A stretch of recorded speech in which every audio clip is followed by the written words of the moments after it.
বাংলাদেশের বায়তুল মোকাররম মসজিদের খতিব মাওলানা আব্দুল মালেক সাহেব যে জানাজার সলাত পড়ালেন বেগম খালেদা জিয়ার, সেই সলাতে কিন্তু সে সূরা ফাতিহা পড়েনি। তারপর আহলে হাদিসের কিছু আলেমেরা বললেন যে সূরা ফাতিহা ছাড়া সলাত হবে না, জানাজার সলাতে সূরা ফাতিহা পড়তে হবে। তারপর বিভিন্ন রকমের মতানৈক্য মাসলা মাসাইল আহলে হাদিসের ভাইরাও দিলেন, তাফি ভাইরাও দিলেন। এখানে জাতির সামনে আমার একটা কথা, সেটা হলো আমি কিন্তু বড় ধরনের আলিমও না, আমি মুফতিও না, আমি একজন সাধারণ মানুষ। যেখানে রাসূল সাল্লাল্লাহু আলাইহি সাল্লাম বলেছেন যে সূরা ফাতিহা পড়তে হবে, পড়ার কথা এসেছে, যে না পড়ার কথা কিন্তু কোথাও নাই যে সূরা ফাতিহা পড়তে হবে না, এরকমটা কোথাও নাই।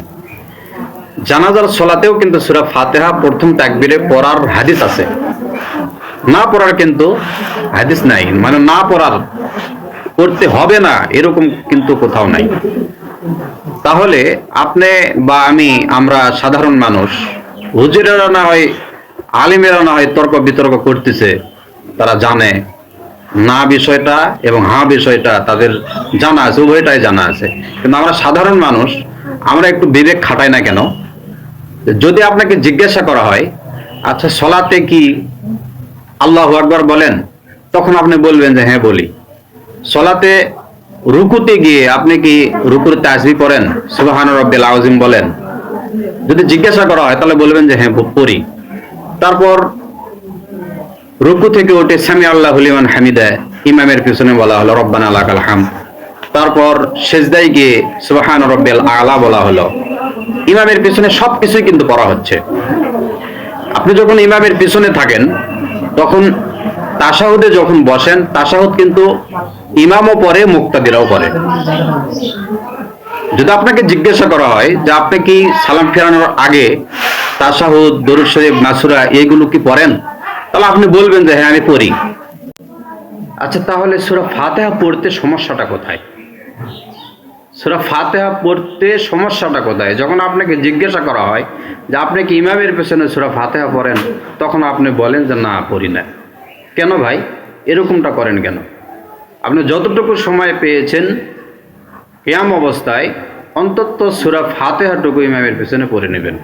সলাতের ভিতরে ফরজের যে রুকুন রয়েছে আরকানুস সলাত, সে আরকানুস সলাতের মধ্যে একটা হলো সূরা ফাতিহা পড়া।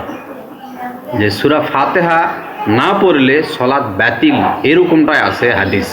রাসূল সাল্লাল্লাহু আলাইহি সাল্লাম বলেছেন লা সলাতা লিমান লাম ইয়াকরাউ বিফাতিহাতিল কিতাব, যে ব্যক্তি সলাতে সূরা ফাতিহা পড়বে না সে ব্যক্তির সলাত হবে না, সে ব্যক্তির সলাত সিদ্ধ হবে না, সে ব্যক্তির সলাত বাতিল হবে। তাহলে যেই সূরা ফাতিহা না পড়লে আপনার সলাত বাতিল হয়ে যাচ্ছে, তাহলে এটা আপনি পড়ছেন না কেন? আপনি নিজের বিবেক খাটান, নিজের বুদ্ধি আছে, জ্ঞান আছে, এই জ্ঞান দিয়ে আপনি চিন্তা ভাবনা করেন। আশা করছি বুঝতে পেরেছেন। সবকিছু ইমামের পিছনে আপনি পড়তেছেন কিন্তু সূরা ফাতিহাটা পড়তেছেন না, এরকমটা করেন না। আপনি সূরা ফাতিহা পড়েন।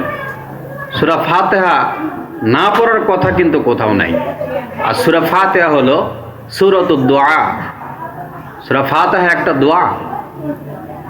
আপনি যতগুলো দোয়া করতেছেন সবচেয়ে শ্রেষ্ঠ দোয়া হলো সূরা ফাতিহা। সূরা ফাতিহার মধ্যে এত সুন্দর সুন্দর কথা আছে, আপনি জানলে অবাক হয়ে যাবেন, আপনি বুঝতে পারলে অবাক হয়ে যাবেন। এই অর্থগুলো এত সুন্দর। আপনি আল্লাহ তাআলার প্রশংসা আদায় করতেছেন, আল্লাহ রাব্বুল আলামিনকে আপনি বিচার দিনের মালিক হিসেবে সমর্থন করতেছেন।